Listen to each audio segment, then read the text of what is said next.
नमस्कार, मैं हूं राहुल चौधरी। प्रधानमंत्री नरेंद्र मोदी ने आज 77वें स्वतंत्रता दिवस के मौके पर दिल्ली के लाल किले पर झंडा फहराया और फिर देश को संबोधित किया। आइए जानते हैं कि पीएम मोदी के भाषण से जुड़ी 10 बड़ी बातें कौन कौन सी हैं। पीएम मोदी ने अपने भाषण की शुरुआत मणिपुर में महिलाओं के खिलाफ हिंसा पर चिंता जताकर की। उन्होंने कहा कि पूरा भारत मणिपुर के साथ खड़ा है। आज उन्होंने देश के लोगों को बार बार मेरे परिवारजन कहकर संबोधित किया। इससे पहले वो देश की जनता को मेरे भाइयों और बहनों कहकर पुकारते थे। पीएम मोदी ने अपनी सरकार के कार्यों पर प्रमुखता से बात की। उन्होंने देश और लोगों के विकास के लिए किए गए प्रयासों का जिक्र किया।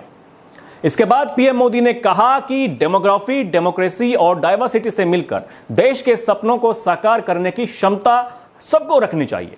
पीएम मोदी ने गरीबी से जुड़े मुद्दे पर बात की। उन्होंने कहा कि पिछले 5 साल में 13.5 करोड़ से अधिक गरीब लोग गरीबी से बाहर आकर मध्यम वर्ग का हिस्सा बन गए हैं और जब देश 2047 में अपना 100वां स्वतंत्रता दिवस मनाएगा तो ये एक विकसित राष्ट्र के रूप में होगा। उन्होंने कहा कि सरकार ने अपनी विभिन्न योजनाओं को लोगों के सामने रखने के लिए दिल्ली भर में कई सेल्फी पॉइंट लगाए हैं। पीएम मोदी ने कहा कि 2014 में जब हम सत्ता में आए थे तो वैश्विक अर्थव्यवस्था में 10वें स्थान पर थे। आज 140 करोड़ भारतीयों के प्रयास से हम 5वें स्थान पर पहुंच गए हैं। पीएम ने कहा कि पिछले 1000 सालों के बारे में बात कर रहा हूं क्योंकि देश के सामने एक बार फिर से अवसर है। हमारे प्रयासों से अगले 1000 वर्षों में देश का स्वर्णिम इतिहास अंकुरित होगा।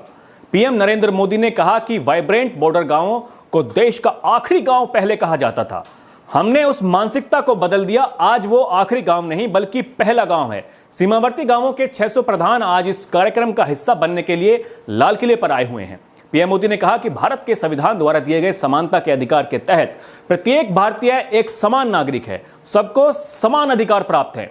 आज पूरे भाषण के दौरान पीएम मोदी ने अपने 10 साल के कार्यकाल का हिसाब दिया, कई नई योजनाओं की घोषणाएं की और महान विभूतियों का भी जिक्र किया।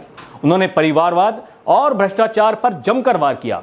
वहीं स्वतंत्रता दिवस के मौके पर कांग्रेस अध्यक्ष मल्लिकार्जुन खड़गे ने लाल किले पर हुए समारोह से दूरी बनाकर रखी। उन्होंने कांग्रेस मुख्यालय पर झंडा फहराया और उनके साथ कांग्रेस के कई दिग्गज नेता भी मौजूद रहे।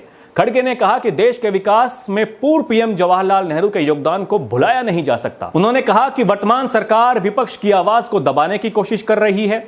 संसद में विपक्षी सांसदों के माइक बंद कर दिए जाते हैं।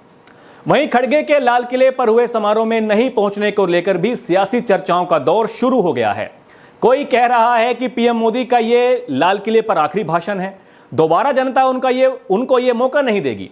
जबकि पीएम मोदी ने आज इस प्रकार से अपनी सरकार के कामकाज को जनता के सामने रखकर विकसित देश बनने की बात कही तो कुछ लोगों का दावा है कि पीएम मोदी फुल कॉन्फिडेंस में है और बीजेपी को सरकार बनाने से कोई नहीं रोक सकता।